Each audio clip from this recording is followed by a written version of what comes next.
Bonjour, le sujet que vous allez voir maintenant concerne la cuisine. Enfin, les cuisines, toutes les cuisines du monde. Ouais, et la femme magnifique qui va vous en parler s'appelle Damaris Ma. Écoutez bien.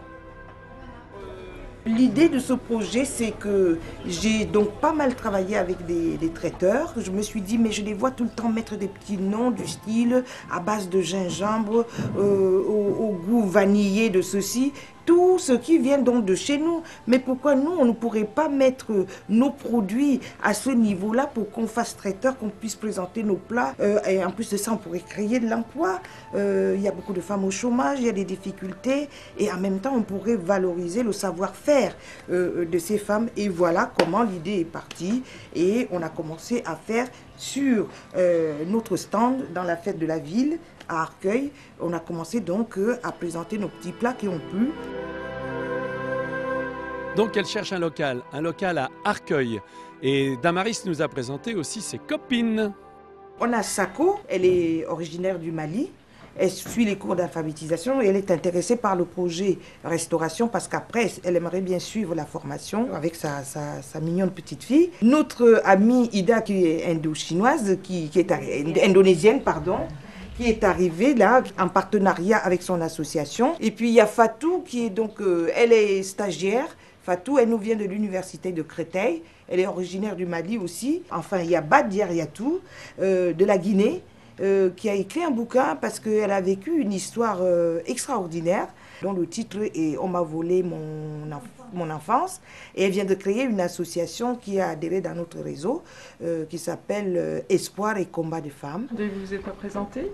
Eh bien, moi, je suis donc Françoise, je suis Damaris Ma. Une fois de plus, merci beaucoup d'être venue nous voir. Tu es née ici, toi? Non. Moi, je suis arrivée à 18 ans. J'ai atterri en Normandie, à Gisors. J'ai été élue Miss Gisors, pardon, en 1974. Mais c'est vieux, ça. Et puis après, je suis venue à Paris donc, pour continuer mes études. Ouais, j'ai commencé à travailler ici, en fait.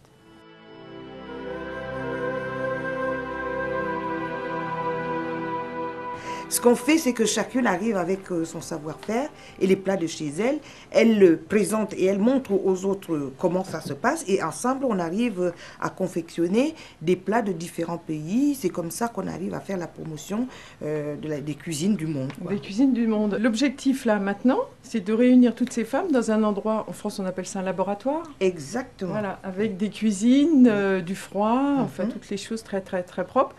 Et puis, voilà, il faut l'endroit, quoi. Voilà, il faut le mur, la pièce, voilà, la maison. Il faut les murs, il faut que ce soit équipé avec des chambres froides, avec tout le système marche avant, comme on dit dans le métier. Donc voilà. Mais c'est pour faire un restaurant sur place ou c'est pour faire traiteur, pour livrer? Ah voilà, c'est pour faire traiteur. On souhaiterait que ce soit traiteur pour commencer et seulement après on pourrait chercher un espace, un lieu.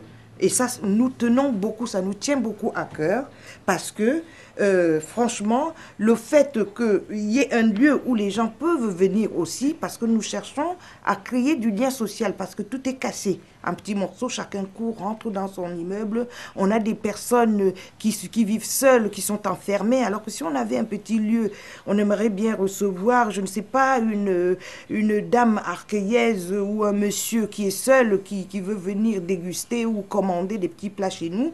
Et ce serait l'occasion de passer un petit moment avec nous. Et cette personne échangerait avec des femmes, discuterait et rentrerait tranquillement avec peut-être un petit colis entre les mains et aller s'asseoir devant sa télé. Il y a tellement de femmes africaines qui abandonnent tout et qui viennent dans ce pays, qui n'arrivent pas à s'intégrer.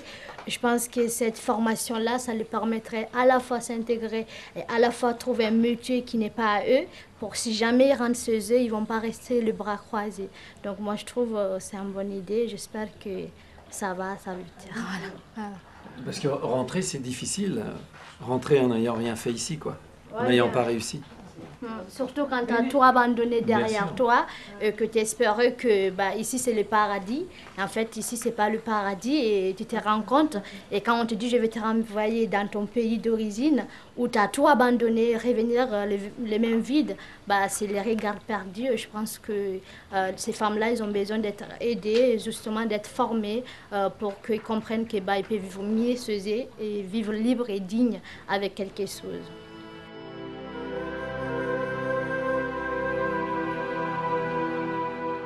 vraie cuisine africaine que nous, on ne connaît pas, dans toute sa fraîcheur et dans tous les épices qu'on peut trouver. C'est une idée formidable. C'est une idée formidable. Et en plus, on a beaucoup de chance, hein, parce qu'il y a quelques années, il n'y avait pas autant de produits qu'on trouve maintenant. C'était très rare il y a une dizaine d'années. Oui. Maintenant, on trouve tout. Mais la chance qu'on a, c'est l'arrivée des Asiatiques. Oui. Ça a beaucoup... hein. C'est ce que j'allais dire. Il y a des marchés asiatiques en France. C'est incroyable. Dans le 13e, on trouve tout ce qu'on veut. Qu'on aille chez les Asiatiques, on trouve les produits africains. Oui. Quand vous venez aussi dans les magasins, les boutiques africaines, vous trouvez aussi des produits. C'est pour ça que nous sommes persuadés qu'à travers notre projet, on va casser un certain nombre de choses, d'idées reçues de l'autre et on va s'ouvrir vers le monde, tous, parce que nous appartenons tous à ce monde. Bien sûr. Voilà. Bravo. Et alors? Non, mais... non, mais elle a raison. On va peut-être se boire un petit gingembre léger. Et toi, tu as envie de faire de la cuisine? Tu as envie d'être dans les cuisines? Voilà, vous avez bien compris, il faut donc un local à Arcueil. Il faudrait trouver un local à Arcueil ou juste à côté d'Arcueil. Et puis ensuite, du matériel. Mais d'abord le local. Voilà, mais qu'est-ce qu'elle se met dans les cheveux pour sentir aussi bon?